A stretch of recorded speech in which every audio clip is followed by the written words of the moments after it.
happy birthday to me. It is my birthday today, August 7th, so I really wanted to have just a chat on something that I have seen a lot on TarotTube. So here we go. I'm gonna talk about my fantasy self and how my fantasy self is being challenged by reality, basically. I have a couple of points that I want to make about how I see my fantasy self, like who I envision myself to potentially be. And then I'm gonna share how that is challenged by real life, and I'm gonna share some examples. So what I think of when I think of my fantasy self as a concept, I feel like sometimes we hold on to items, to clothing, or in this case tarot decks, because we have this vision of who we would love to be, and those visions can be inspired by other people who we see here on the platform, on Instagram, or just in our minds, what we see in our minds. And I've heard about the concept of my fantasy self a couple of times here on YouTube, and I just wanted to make a dedicated video on it, and I definitely encourage anybody else who's watching this to share a little bit about your own fantasy self and how that is being challenged, and perhaps what parts of our fantasy self we need to let go of. Because I'm not saying that holding on to our vision for our fantasy self isn't gonna make us happy, takes our happiness away from us. That is not what I'm saying, but more to allow ourselves to be happy with who we are and still allow space to grow towards our fantasy self. And I keep doing the air quotes there. I don't know, I find the concept or the phrase my fantasy self a bit curious, I guess. So one main point of my fantasy self is that I would love to be able to keep my collection incredibly minimal, like 10 decks max. And those are all like decks that I love and that I regularly use and that I have a connection with and that I shuffle and use so much that they're getting battered and all that stuff. That is how I would love, like how I see my fantasy self, how I would love my collection to work. But it's being challenged by my love for so many different decks out there and their artworks and their interpretations. And I can't seem to easily let go of decks. The recent two examples of that are my Modern Witch Tarot and my Muse Tarot. I literally have my Muse Tarot right here on my desk because I was so sure that I was gonna declutter this. And then I talked about, I don't know, oh, it was in my July show and tell. I talked about this. I said that I let it go, and then I went to look through the images and I was like, oh, maybe I don't want to like let it go. So I decided right then and there I was gonna record my podcast episode, and I drew cards from this for the podcast, and it's beautiful. It really is. And I still haven't made up my mind on whether or not I want to declutter this. This is not going to be a declutter video. I'm not going to make my decision right now, but this is one of those fantasy decks for me. That this is so spiritual and beautiful and collagey, even though I'm usually not really about collage art. But there's something so magical and feels very creative about this deck that I feel like I'm having a hard time letting go of it, because I feel like my fantasy self would love this. But then on the other hand, my fantasy self also wants all of her decks to be very curated. So to only have a couple of decks in her collection that she can work with. And it doesn't work like that. And it's overall in my life that I am noticing that I'm getting overwhelmed by the amount of stuff that I have. I live with my boyfriend, and I would not be surprised if 80% of the stuff in this house is mine. To some degree that's not weird because I lived here first and I had all my stuff first, but it's still like, I guess 80-20, that's really bad if it's not more. And I've just been finding it so hard to let go of things. I do have that Marie Kondo. I do have that, and I read through it, and at the time it really resonated. And maybe I need to declutter my entire life again, starting with my closet. I'll come to that. Another point of my fantasy self is that I want to have a certain aesthetic in my decks. And I have done an entire tag on my tarot aesthetics that I'll link down below in the eye as well, where I went through my collection and showed you what decks are completely like my aesthetic. And the Dreaming Way Tarot is one of my aesthetics. The White Newman and a couple of others, those are all my aesthetics. But there were also a lot of decks that are totally not my aesthetics, but that I still love to work with. For example, the Anna K Tarot. I think that's an amazing deck, and it's definitely not my aesthetic. And then I also recently got in the Wandering Star Tarot. This is definitely not my aesthetic either, but I have been absolutely vibing with the readings that I've done with this deck. So it's like, is my aesthetic really bold and colorful like the Wandering Star? Or is my aesthetic more light and pastel and like white light, like the White Newman and the Dreaming Way? It's like, on one hand, I really want to be this like boho witch with long flowy pants, long flowy skirts and crop tops. But then sometimes I really want to be colorful and bold. But I also love the look of jeans with a graphical t-shirt. No, I'm definitely not alone in this. But I feel like in fashion and makeup alone, I have such different tastes in aesthetics.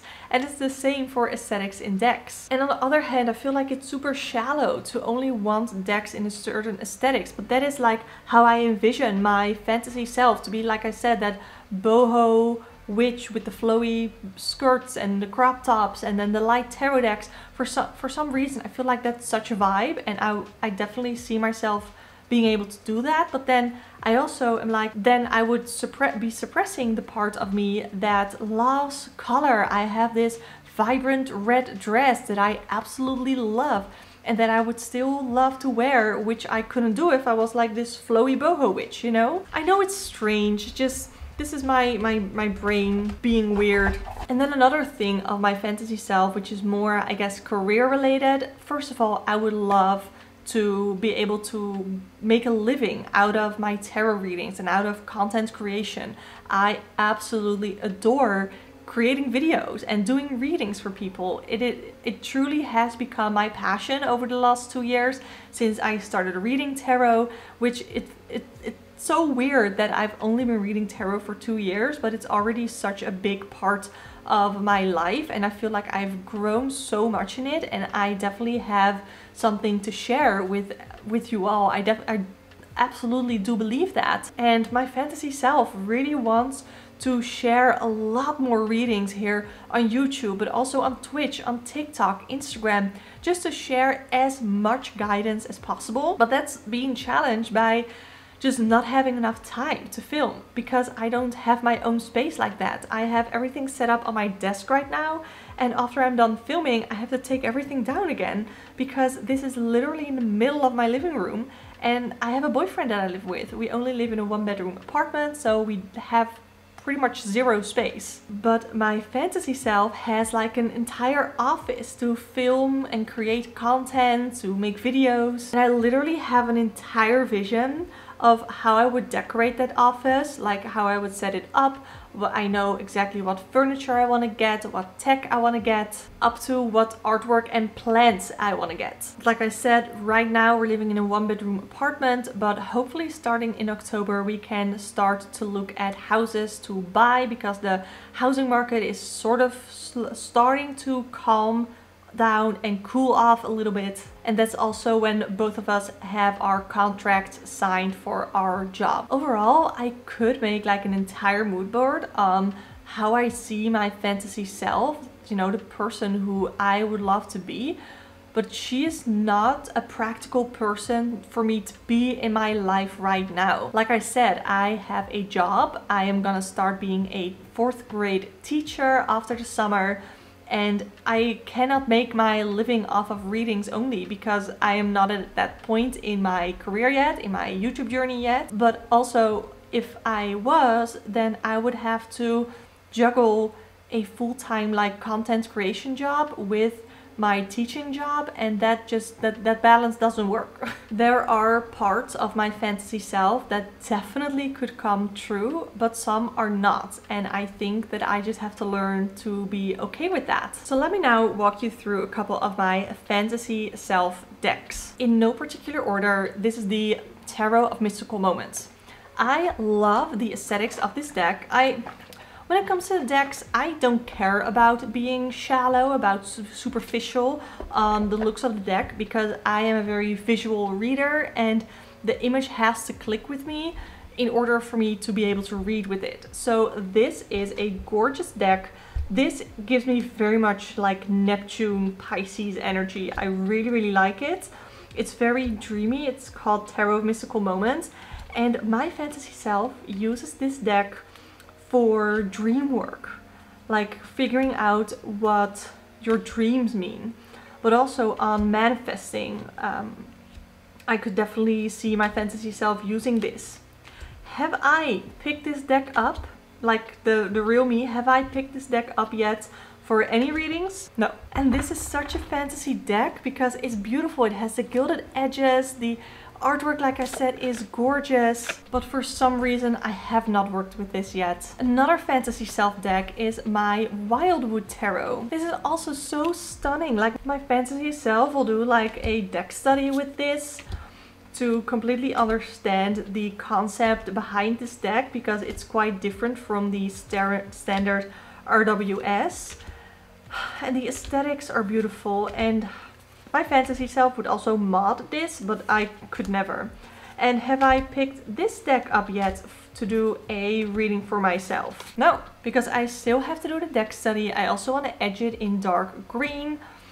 But this is one of those decks that my fantasy self would love to work with, but that I don't really know if it is actually like practical for me. My fantasy self overall does a lot of deck studies, but I have not done many yet.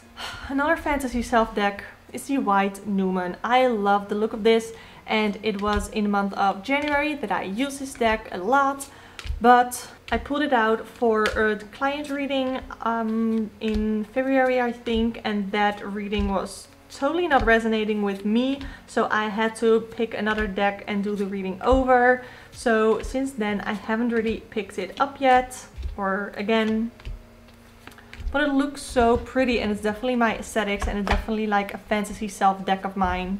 You're not gonna guess my last fantasy self deck. It's completely in order because I'm doing a new deck study on it. It's the RWS Centennial Edition. And this is the one with the muted colors and the green mintish background sages. But this is a deck for my fantasy self because I would love to appreciate the original RWS for what it is, but I'm having a really hard time, and right now I'm going through this deck alongside my Ultimate Guide to Tarot, and I am having a lot of fun and I am learning a lot. I noticed that I had been having the same keywords over and over and over again, and I wanted to broaden my keywords, so that is why I'm doing another deck study again. And I'm even thinking of writing down the keywords on this because it's like a regular RWS, so I wouldn't mind writing on these, and then I might actually start and use them. Okay, you know what? I want to do a fantasy self spread. So let's do that. Let's use the Tarot of Mystical Moments, and I'm gonna put the spread up on the screen right now in case you want to do your own fantasy self spread. And what I want to do is my current energy, my fantasy self, the route to my fantasy self, and then what I should let go of and how I can take action. So let's take a look. My current energy is the Ace of Pentacles. I feel like I have a lot of ideas. I am very motivated to get going and to sort of create more opportunities for myself. That is sort of how I see myself. I'm very much wanting to manifest and to get things started and to do things. So that is my current energy. My fantasy self, here we have the Three of Cups. And I guess that I see this as community, as friendship, and I'd have to think though, like, how is the Three of Cups my fantasy self? Literally talked about 3 people that I wanted to be, like the boho witch, the bold and bright colors, and the casual tee and jeans. And these are 3 people representing that, I think. So that is really interesting. Like, my fantasy self has 3 main components that I have very strong emotions towards, that I would love to be. See if the guidebook has anything to add. Yeah, it says each woman is unique, yet they all share common goals and a sense of camaraderie. And my path, or the route to my fantasy self, is the 5 of Swords. I think this to me is about figuring out what is me and what is not me, and to appreciate the fact that I might have multiple facets about myself, but that does not mean that one day I dress a certain way and then the other day I dress another way. That doesn't mean that either one of those days I'm not truly myself. The guidebook here talks about conflict, defeat, self-interest, manipulation, overall a sort of a mental struggle, I guess. And I definitely see myself in this mental struggle, like I have talked about for the entire video. And I feel like the way to accept the fact that maybe I have just multiple parts about me is to overcome that inner struggle. And let's see how to do that, because card number 4 is what I should let go of, and I had the 3 of Wands, which to me feels like constant exploration, constant trying to find something, when really I have all that I am, all that I need to be already within myself. Of course, there's opportunity to grow, but I don't always have to just look for the next best thing that could bring me towards my fantasy self, or that I could add to my fantasy self. I do that a lot too. I try to add new things to who I think I should be when I really don't have to. And then the last one is 5. How can I take action? And we have the Ace of Wands. Just by doing, just by living, just by being my authentic self, being inspired by the fiery part of who I am, because I do have a lot of fire in my chart. I have a Leo sun, I have an Aries moon, and those feel like very prominent placements in my chart for me. So, ooh, I like that. Just taking charge. We see here opening a book, learning, I guess, being inspired by text. That is definitely what I'm doing right now as well. I'm also doing a lot of manifestation work on my fantasy self, who I want to be and what I want to have, what I want my life to look like. But that is more of manifesting things into my life and not necessarily changing things about myself as much, because I don't necessarily have to, I don't necessarily should. I'm not gonna lie, it was a really tough reading to do for me, especially because I'm just not used to the Tarot of Mystical Moments. I am not sure if this is gonna be a deck that is gonna be in my collection for the long term, but again, this is not an anti-haul, so for now, I just want to thank you so much for hanging out with me on my birthday. I should also be going live today. I think I am gonna do the live before this video goes up, so if you haven't caught me live and you're watching this video, then definitely go to my channel, because the replay of the live stream will be available to you. And thank you so much for those of you who hung out with me on my birthday live stream. I really appreciate it. And I would love to see more people talk about your fantasy self. So the prompts for this tag are to talk about, who do you see like as what do you see as a concept of your fantasy self? Who do you see yourself as? Like, well, who is your fantasy self? What are your fantasy self decks? And do the fantasy self tarot spread. I would love to see other people do this spread. Definitely give your own spin to any of these prompts, to this spread. I would love to hear it from you. And yeah, if you want to see more tarot chats, definitely subscribe to this channel, because I do them all the time, as well as pick a card readings, all that fun stuff. You can join my channel membership for $1.99 a month. You get access to the private Discord server, as well as the video version of my weekly podcast, where we do weekly forecasts through tarot and astrology, which is really fun, as well as custom emojis and a badge next to your name. And book a private tarot reading with me through the link in the description box below. But for now, I want to say thank you so much for watching, and I hope to see you next time. Bye!